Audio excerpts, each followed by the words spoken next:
Hey everybody, welcome to Obscurities and Miniatures, and it's Friday, which means I shall be bringing to you once more another obscurity in literature.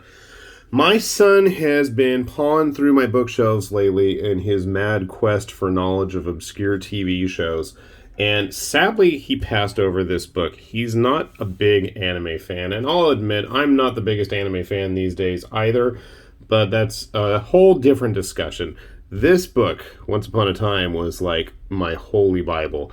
Long before the internet became what it was back in the ancient days of the late 90s, about 97 to be precise, if I remember when this book was published. It's by the date of the emperors, and I always get those totally mixed up, but I'm about 99% sure it was 97. Anyways, this is the Sunrise Anime Taisenshi, right? Taisenshi? I think. That sounds right, doesn't it, for my Japanese-speaking audience? Anyways, it says it in the English top there. The Sunrise Anime Super Data File. So, full disclosure, once upon a time, when I actually had free time and I wasn't sitting building models all day, I was a hardcore Super Robot Wars fan. I first started back on the Super Nintendo, Super Famicom, whatever you want to call the system, with EX and 4, and progressively played my way through all of them up until the alpha days of the PS2. But those days are long behind me, and anyway, this book helped immensely figure out what's what. So yeah, I think I got it for almost cover price way back in the day. But what this book is, and if you're not familiar with Sunrise was, and I think still is, the main studio that was responsible for the Gundam franchise and pretty much 99% of all the major mecha shows that would end up in the Super Robot War franchise. So there's a lot of important stuff here. We have obviously a whole bunch of Gundam related memorabilia, famous photos, final battle with Camille and Haman, asteroids, F-91. The thing is, though, there is a whole pantheon of stuff that was, at least at the time of this book's publishing in the U.S., and I can't speak for Europe, but I'm probably pretty sure a similar situation. A lot of this stuff was completely unknown. Now, I know some of these did end up showing up across the seas, such as Zambot, Edeon, Lasner, VFAM. I mean, this is just a who's who of famous mecha shows.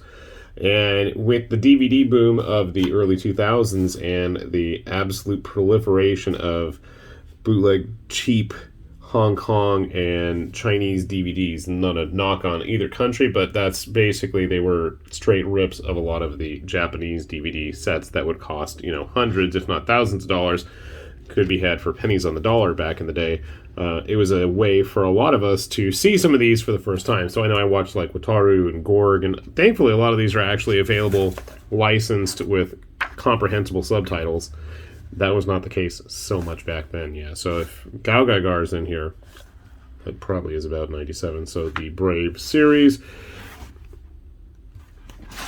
the sports stuff like Iron Leaguer, Dirty Pair, City Hunter, the Cyber Formula series, Samurai Troopers.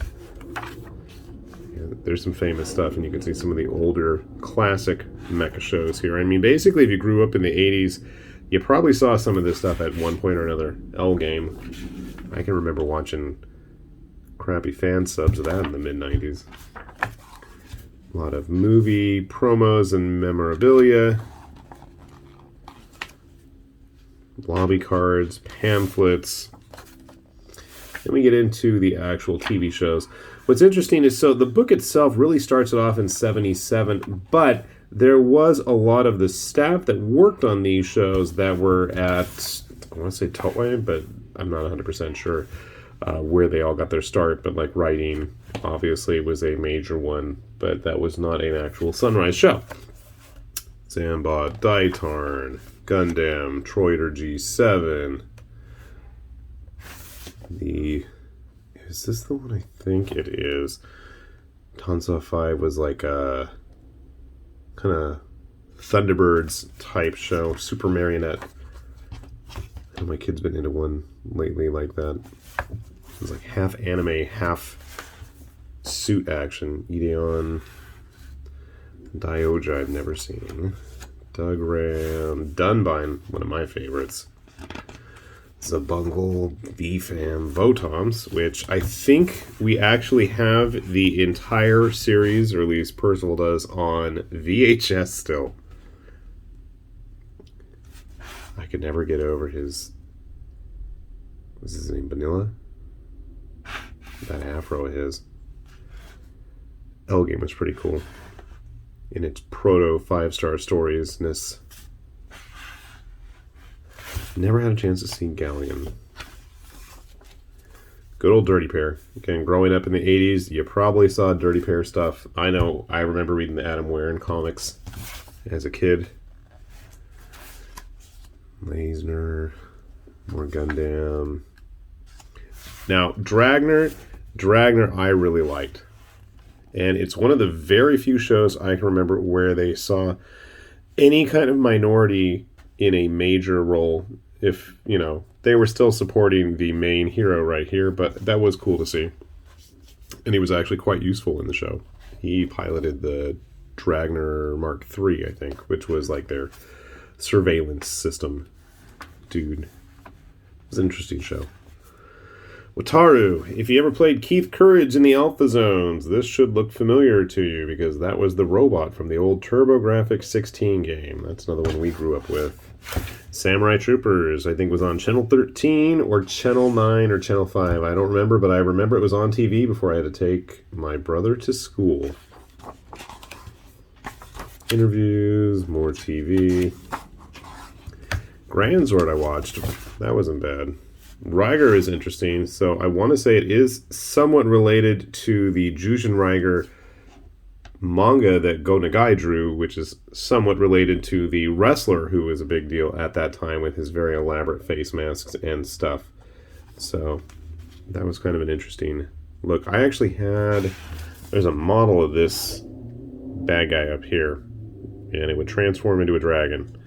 That was pretty neat. And it was very crappy plastic, and I have no idea who made that thing. We start getting into the Brave shows, the second Wataru series, Cyber Formula, City Hunter stuff, Dagarn. Mama is a 4th grader. Yeah, we're just going to skip right over that. Metal Jack. I don't remember Metal Jack. Looks like a Sonic Soldier Boardman style superhero show. Gumbaruga. Might Gain. Might Gain wasn't bad. Gozor. Victory. Good old G Gundam. Unite. Now this was one I was always interested in, and it really wasn't very good, I thought. But it was very much like when Slayers was a big deal in the days of like Lodos Wars and stuff. But instead of just having the adventuring D&D type party, they actually all had their own little mechs. And I know they had some very cheesy looking toys. I don't think they ever had model kits, and if they did, they were garage kits, and they were quite expensive later on. Goldran. Going to say it looks like I know we're not in the movie section yet. Goal Keeper. This is one I was always curious about. It looked like very Obari designs in terms of their clothes and style. Wing Gundam, when this was its first appearance. TV movies. Dagwon Gundam X. Escaflowne. I remember watching Escaflowne. I think the time this was released, Gal Gaigar was actually still on TV because it didn't have the full episode listings. Same thing with this Raideen update where they made them all tokusatsu-looking dudes and a Sentai team while they were at it. Never seen that one. Then they have a cool little section here on all the toys. Chromed up Gundams are always nice to see. I don't know about you guys, if you grew up in the era of styrofoam cases with robots all displayed out, like the Chogokin and stuff like that. I loved those. The Dugram, what were they called? dual models where they had like the plastic kit pieces. Get the book better focus there. So they were plastic kits with a die-cast body, and those were absolutely awesome. They used to show up all the time along with the Dunby stuff like these at Toys R Us here in the States. And that's one of those things I regret not getting a hold of when I saw it really, really cheap. Whoa. Sorry. All right. Moving along, we get into the movie section where you can see the first of the Gundam trilogy movies here. Crusher Joe. Wow, now that is a name I have not heard for a long, long time. I used to have a model of one of the robots from that, actually. The Edeon movies, if you ever get a chance to see those are a treat. It's a Mongol SD Dugram, because that was a thing. Orion. Get into the Dirty Pair stuff. Batentary, I don't know what that is. The SD Gundam Night films. I've never actually seen those. I've owned just about every single SD Gundam. No exaggeration. The model kits, owned a good chunk of them. Then we get into like the OVA series. Oh no, those aren't the OVAs. These are actually the movie condensed versions for 83. Gunhead. Keita Amamiya designs. I wasn't impressed with the style of the robot. It's incredibly junky, but if you like that very cyberpunk dystopian look to your sci-fi, there's a lot to like there. Then we start getting into some of the OVAs, all the various Votom stories.